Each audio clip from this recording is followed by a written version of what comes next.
And yes, the front bolts are different than the back bolts. There's a reason for that, and I'll show. Oh, actually, the reason is so this can be semi-adjustable. So if it needs to shift like a billionth of an inch to the right or left, then we can do that, and then we can just cinch it down really, really tight. And besides, this isn't even moving, so I highly doubt it would throw a lot of chains. Of course, this is moving, but it's not like the trailing arm. Not trailing arm. Yeah, see, it can move around a little bit, like that, which is exactly what I needed. Alright, this is awesome. Look at that, just spin right away. Oh, yeah. Well, that's so satisfying to watch. Alright. So my mechanic, adopted grandparent, is coming tomorrow, and we're going to work on the motorcycle. He's really, really good at wiring. He actually built submarines and did the wiring for them, so he was the wiring guy, and so he had to be good at it because you don't want to screw something like that up. So he's coming out tomorrow, and we'll see if we can get it running. I really hope we can. That's so cool.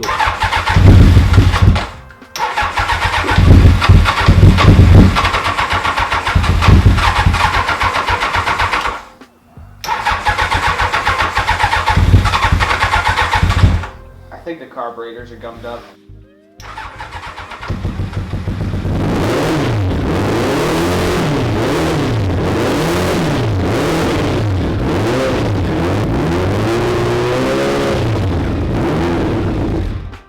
Sounds like they would cut off and on. Nice, kill switch works. Well, I'm betting you got carburetor problems.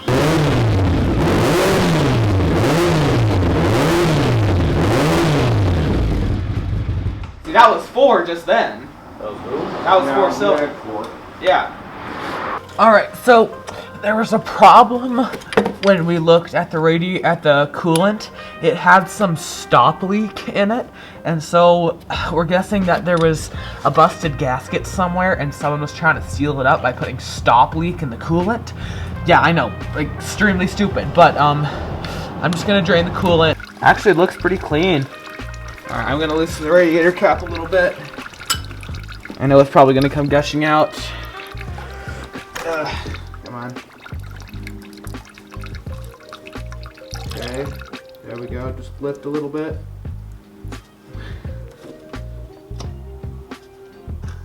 Oh yeah, there it is. Okay.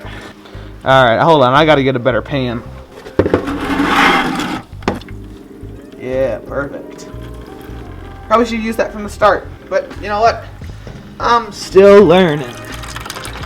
And the radiator cap is on top of the... What is it? It's on top of the cylinders. It's right there. Man, my camera's terrible. Right there. It's not on the radiator itself. So I'll just let that drip for a while.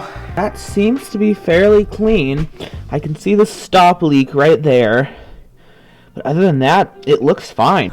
So when I drained the oil, it was looking a little bit milky almost, but it wasn't like a water kind of milky. And it would make sense that coolant was getting into the oil somehow. Maybe it's a blown head gasket, or maybe the water pump seal is bad. So I'm doing a full flush of the system. So I emptied out all of the coolant just now, and I'm gonna put distilled water in, run that through the system, and then I can definitely check if the oil is milky, and then that'll tell me if if my water pump is not sealing.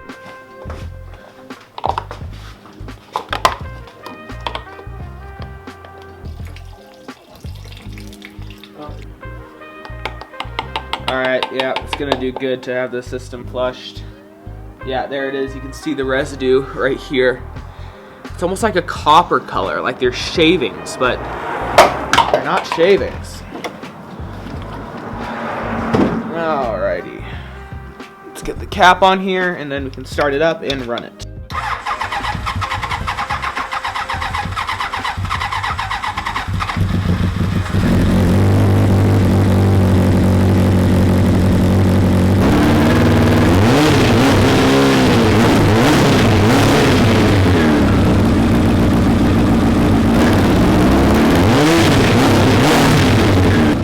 I want to try putting it in gear.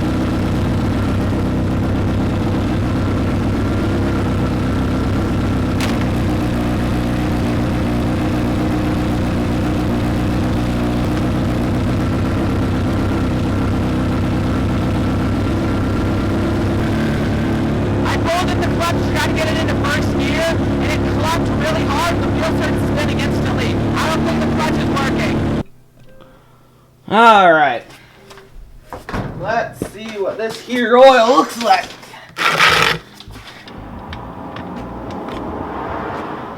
Not that bad.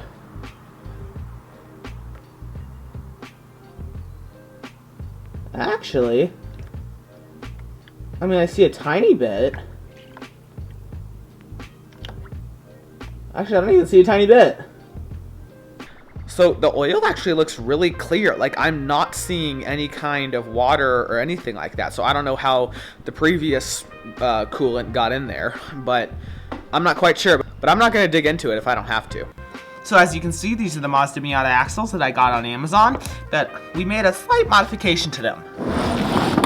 Yep, I had these hubs custom made at my friend's machine shop. These are going to bolt directly on to the swing arm. So I'm not doing the double A-arm setup anymore. I just saw too many problems occurring in my mind. I couldn't see how that was going to work. So I tried to figure out what would be the simplest way, and this is what I came up with. So let me show you how it works. Alright, so this is the stock swing arm on the buggy. So at the rear of the buggy, the center section is all installed and all of that. So this is the swing arm. Now remember, a sprocket used to mount to this, and then, oh, that's a little bit wiggly, I'll tighten it. So a sprocket used to mount to this, and then a chain would go all the way up to another sprocket. Then it was just a whole stupid system that was running throughout here. So, here's how these work. Boom! Look at that. Look at that. They're not even bolted on and they're already turned. Look at that. Just twisting. I could do this for hours. So, these things are awesome. Look at that TIG weld.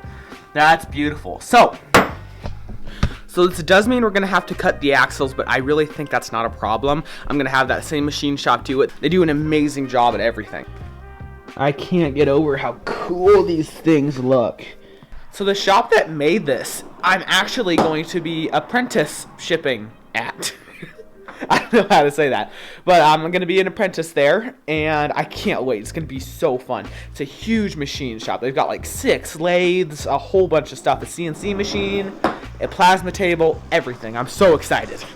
So I'm going to have to end this video here. Thank you so much for watching. I'm going to be gone for quite a while, and my next video, which will come out in just a little bit, will show you why. So thank you so much for watching, and I'll see you next time.